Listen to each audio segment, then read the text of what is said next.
And it really like blew me away by all of the different themes and all of the different like life lessons and how strong the main character is. So I'm not going to say much more about the story. I want to warn you though, the beginning part is a little sad. It's not a little sad, it's a lot sad. But it's important to paint a picture of how strong the main character is and what he goes through and what he pushes through and how he grows as a person and he helps everyone else around him grow.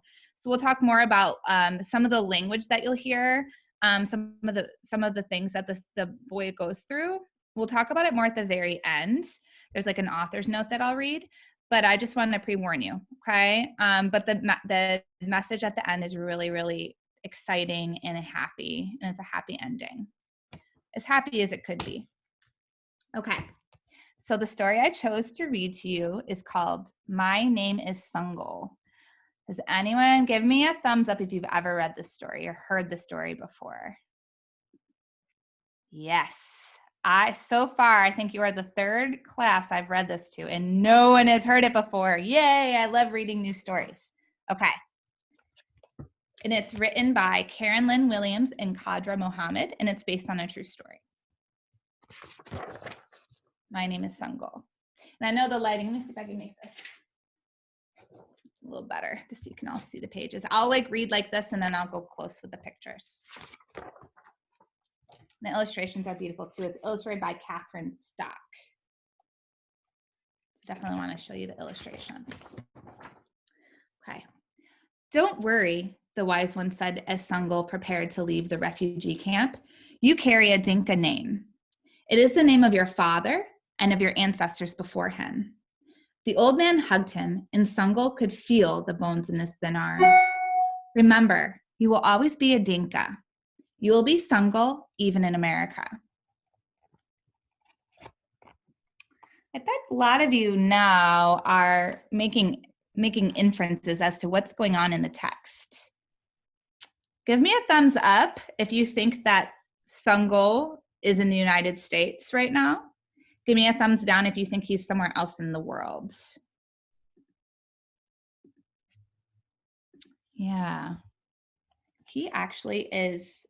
He is a native African. He is born and raised up through this point in Africa. Sangoel's father was killed in the war in Sudan. His family had to run from the fighting in the middle of the night. Sangoel was a refugee. He did not have a home. He did not have a country. Many people in the camp were waiting to be resettled, but the wise one could not leave. No country wanted one who was too old to work. In America, you will have a new home, Sangoel's friends told him. You will never again have to escape in the night. Everyone waved goodbye. Sangoel's little sister, Lily, cried. Silent tears rolled down Mama's cheeks. Sangoel knew he would never see his friends again. And we'll talk, for those of you that don't know what a refugee is, we'll talk about what a refugee is more at the end, but just for now so you understand, a refugee is someone who has to leave their home due to bad things going on in their home, like in their village or their state or their country. So they have to leave their country and go to a new country to become safe. That's what a refugee is. And usually it happens really fast too, so they don't get to bring a lot of their belongings too. So it's very sudden, usually, not always. The skyboat took them to America. I'm wondering if, based on what's going on in Sangoel's life right now, and also this illustration, I'm wondering if you can infer what a skyboat is. Is there anyone that can infer what a skyboat? He's never seen an airplane before, so he called it a skyboat. Everywhere, people rushed around speaking English very fast. The stairs in the airport moved, and Mama was afraid to step on them. Doors opened by magic. Bright flashing lights made Sangoel's eyes burn. He shivered and his head ached. So I don't know if any of you, I made a connection. Sometimes when I wake up And I'm not a morning person, and I wake up and I like on a Monday, and I'm not used to being at school where there's a lot of noises and a lot of things going on. Sometimes I might have a little headache or feel a little overwhelmed because I'm not used to having all the sights and the sounds going on. That's kind of like that's my small version of what Sangoel's going through. He's not used to all of this hustle and bustle, and so he's just feeling a little overwhelmed. Lots of kind of sensory overload, lots of sights, lots of sounds, lots of feelings that he's never felt before. He's never been around this many people and so many different people in a language that he doesn't know. There, Mama, look, he shouted. Our name. He spoke in Dinka, the language of his ancestors, and pointed across the huge room. Sangoel was only 8, but he was the man of the family. He grabbed Mom's hand and pulled her and Lily through the crowd. He stopped in front of the woman who held the sign. She smiled at Sangoel. You must be, she frowned and looked at the paper in her hand. Sangoel? Sangoel shook his head and kept his eyes on the floor. My name is Sangoel, he said softly in the simple English he had learned in the camp. I am Mrs. Johnson, the woman said. Welcome to America. She threw her arms around Mama and Lily. She bowed down and squeezed Sangoel. She smelled like flowers. Mama and Mrs. Johnson were both crying. Sangoel blinked back tears.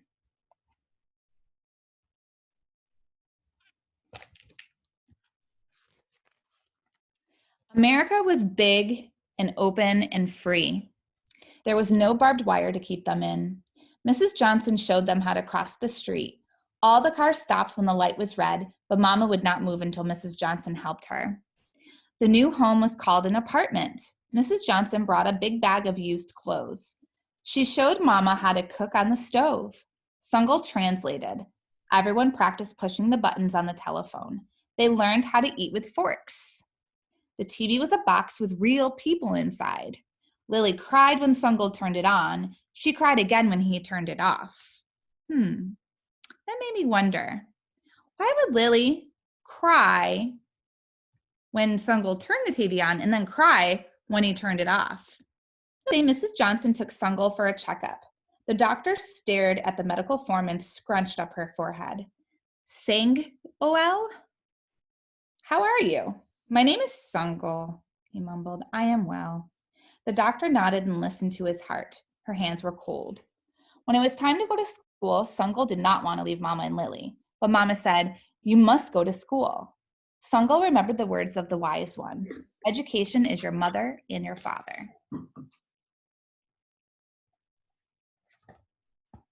I bet you they don't live in Southern California. That's what I'm assuming. I bet you that's not where they moved. What do you think? The teacher gave him his own desk, but when she introduced him to the class, she scrunched up her forehead trying to read his name. This is Sangoel? Sang. The girl next to him called out. The kids laughed. Sangoel lowered his head. He remembered the wise one's word and held his anger inside. My name is Sangoel, he whispered, but no one heard. I'm wondering if anyone has a connection, anyone that has a name that's sometimes hard for people to pronounce. Mrs. Johnson signed him up for football, but in America, they called it soccer. So we are I think we're the only country that calls soccer. The rest of the world calls it football, which makes sense because you're kicking a ball with your foot, right? We just always have to be different in America, don't we? Everyone on the team got a brand new shirt, as blue as the sky in Sudan. Sangoel lined up with the other boys, and the coach called out each of their names. When he frowned at the paper, Sangoel knew whose name he would call next. My name is Sangoel, he said, before the coach could say it wrong. How did he know that the coach was about to say his name? I'm wondering. He knew, and he was right, wasn't he? As Sangoel walked home from practice, one of his teammates ran up. Hey, Sango. My name is Sangoel, he called softly as the boy ran off. Not only has Sangoel had to leave his Dinka tribe village, but now he's in America and people can never just say his name right. That's gotta be a little frustrating because that's like your identity, who you are. Part of who you are is your name, huh?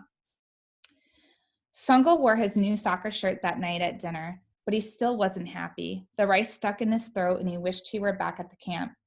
What's the matter? Mama asked. In America, I've lost my name. Mama sighed. Her eyes were sad. America is our home now. Perhaps you need an American name. The words of the wise one sang in his memory. You will always be Sangoel. That night, Sangoel slept on the rug on the floor instead of his American bed. He had bad dreams about war and running and hiding.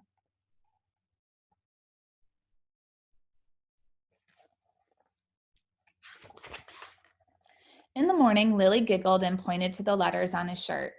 Dynamo? Sangoel told her. He straightened his shoulders. It is my team name. See the ball? Then Sangoel had an idea. He dumped all of the clothes out of the bag Mrs. Johnson had brought. In the almost white shirt, he got his school markers and went to work.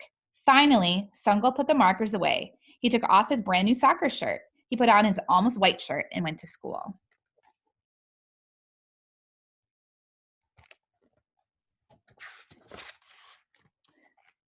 All the children crowded around to see Sangoel's shirt. My name is, it said across the top. After the words there were two pictures. It's a sun and a soccer ball, the boy named Billy said. It's a goal, the girl next to him said. Your name is Sangoel. Sangoel nodded and smiled. Isn't that creative? And now this is where it gets fun too, all right? So the girl took a piece of paper out of her desk. She made a quick design and held it up. I am, what do you think her name is? What do you think her name is? Guess? Yes, the girl held two thumbs up. Here's some other ones. What do you think this boy's name is? Yvette. Jason. Good. What about her name?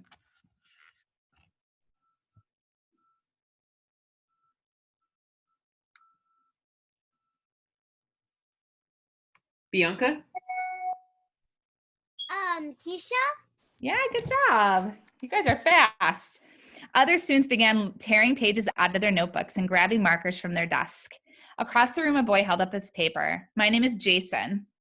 I'm Keisha. Another girl waved her picture like a flag. Toby drew a toe. Anna, what do you think Toby's drawing? He drew a toe, and what do you think else he's drawing for Toby? Coco. A bee, a bug, the bee. Yep, you got it. Toby drew a toe and a bee. You had such a good idea, Sangoel. His teacher gave him a big smile. You have a very good name. He stood tall and proud.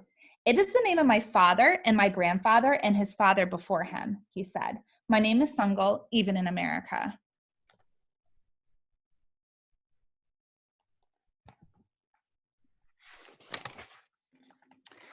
And before I read the author's note a little bit more about Sangoel and what he lived through and some more about his ancestry, does anyone want to guess kind of what the theme might be? Or like there's multiple themes or message that the author wanted to give to all of you and hence wrote the story. Does anyone want to weigh in on that? Why do you think the author wrote this story? Cassidy. What do you think the theme was? Your name is your name, even in somewhere else, and even if someone doesn't always get your name right, you're still that name. You are who you are, and it's beautiful, huh? I love that. Anyone else want to add anything? Sorry, I'm scrolling through, you guys. Just a second. Coco might have her hand there up. we go. Coco. It's smart. It's smart to be crafty so people know your name. Yeah. So Sangoel's definitely a creative person, isn't he? Coming up with an idea. Yeah. Anyone else have any other messages or themes or any ways to describe Sangoel as a person you want to share? William. Sangoel is a determined person. That's for What sure. makes you say that?